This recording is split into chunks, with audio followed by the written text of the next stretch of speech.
If you're interested in working on something, go for it. If they say no, ask again. Ask again until they say stop asking. My name is Wendy Holladay. It's January 12th, 2012. I work at NASA Stennis Space Center.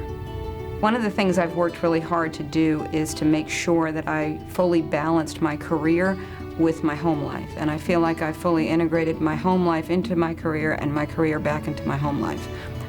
The organization that probably in the long run helped me the most in my career was the Office of Human Capital. And they were the ones that made it possible for me to work part-time for 20 years while I had 4 children. My kids had a very strong influence as me as a mentor, and that when they came home from school, they saw me. And so NASA was able to allow me to go part-time for all those years and flex a lot of time out. That was before teleworking, before a lot of the other features that we have that are so great now. But I was able to get them off the school bus, and I was able to put them on the school bus. I've worked on a lot of test programs, and the nature of what we do here at Stennis is it's a very dynamic environment. One of the test programs that we did that was a very rapid turnaround test program but extremely important was the frost testing, or the foam testing that we did for the Michoud assembly facility after the Columbia accident. They needed some very quick answers, and they needed some real answers to what happened during that accident. And we were able to, in about a 2-month period, provide them with data. And that data went across the agency. And for engineers such as myself, who work in research and development, where we do get a lot of test programs come through, we get a lot of cancellations, there's disappointments. For us, that showed that Stennis is a center that can turn things around quickly and efficiently, and that data could actually be used in a meaningful way to make important technical decisions as well as save people's lives.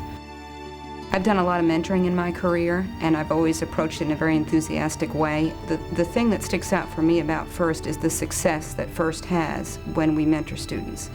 And that really goes to a lot about what FIRST Robotics is about. But for me, it's about seeing students who have had either very little or no exposure to engineering, and in FIRST they get the touch. And when you get a high school student who has never really built anything or really felt in their hands something that they've created, and then they see that run and work, it's just tremendous. And the learning I get from the students, the perspective they bring to me, I always feel like they give me back more than I get.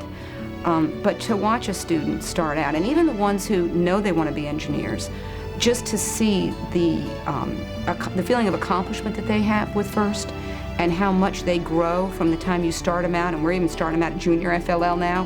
We founded some junior FLL teams, and you take these students beyond college, and they're coming back and they're mentoring. The feeling you get from mentoring students and seeing that what they're going to do with what you taught them and how far they're going to take it and the next steps they're going to make, that's what's really exciting.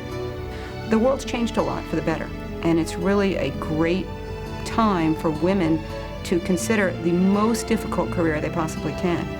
And if I could give some advice to young women now, one of the things I'd say is get as much education as you can, take the most difficult classes that you possibly can, go to the most difficult university you can possibly plan. And I know for a lot of women, money might be a barrier. You'll make money. If you get a good education, you will make money. Do the best you can. Don't settle. You can look at what works for you, but what you really can't do is wake up when you're waving goodbye to college and think, I should have gone to fewer meetings. I should have spent more time at home. You really don't want to feel that way.